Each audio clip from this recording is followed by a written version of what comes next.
மணிகண்டன். நான் இந்த தெருவில் தான் இருக்கேன். வந்து நாங்கள் 3-4 தலைமுறை இங்கே தான் இருக்கோம். இது வரைக்கும் நாங்கள் பார்க்காத பேரிடு இது. எங்களுக்கே அறியாமல் வந்தது ஒரு சம்பவம் இது. அந்த சம்பவத்தில் நான் தான் மேலே இருந்த வெளியில் வந்து எட்டி பார்க்குறது ஒரு செகண்டு கூட இல்லை. வெளியே எட்டி பார்க்கும்போது அந்த வீடு, அந்த ஆலா பிளாக்ஸ் நம்ம கொட்டை வீடு மேலே இருக்கேன். அந்த ஆப்போசிட்டில் தான் நான் இருக்கேன். எதிரில் இருக்க மாதிரி மேலே ஏறும்போது ஒரு ஓட்டு வீடு இருக்கும், அதுதான் என் வீடு.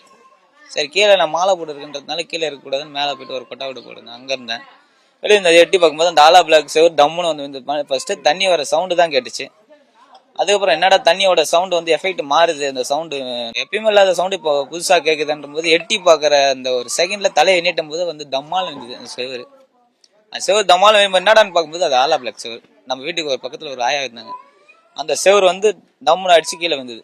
அந்த வீடு ஃபர்ஸ்ட் ஸ்டார்டிங் அந்த வீடு. அதுக்கப்புறம் தான் அந்த மீனா மீனா பையன் ராஜ்குமார் அவங்களாம் இறந்துது, அவங்க வீட்டுக்கார ஹஸ்பண்ட் ஒய்ஃபு. அந்த வீட்டு மேலே வந்து பக்கத்தில் இருந்த ஒரு வீடு வந்து வேப்ப மரத்தோட சேர்ந்து அந்த வீடு மேலே தம்முன்னு வீழ்ந்தது.